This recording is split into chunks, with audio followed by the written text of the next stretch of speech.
আমাদের মধ্যে ইতিমধ্যে যারা রাজনৈতিক দল হিসাবে শেখ হাসিনার বিরুদ্ধে রাস্তায় লড়াই করেছে, আমাদের সাথে যারা রাস্তায় ছিল, ইতিমধ্যে প্রায় 50টি দল পরিষ্কারভাবে ব্যক্ত করেছে ডিসেম্বরের আগে নির্বাচনের জন্য।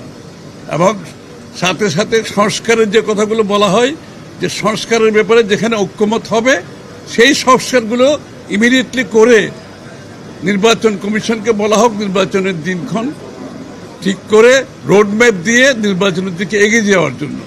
তো জনগণ বলতে কারা?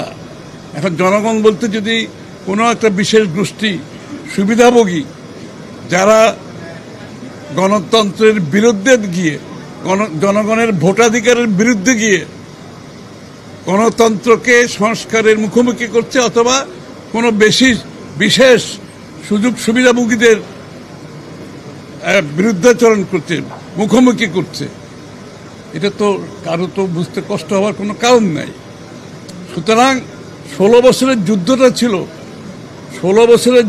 ছিল গণতন্ত্রের জন্য, বাংলাদেশে গণতান্ত্রিক অর্ডার ফিরিয়ে আনার জন্য, জনগণের ভোটাধিকার ফিরিয়ে আনার জন্য, জনগণের মালিকানা ফিরিয়ে আনার জন্য।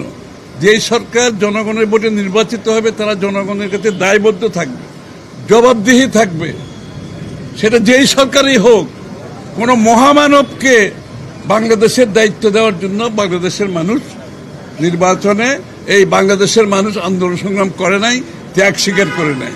আর কোনো মহামানব কোন দেশের গণতন্ত্রের সমাধান দেবে, তার জন্য বাংলাদেশের জনগণকে অপেক্ষা করতে হবে, এটা বিশ্বাস করার কোনো কারণ নেই।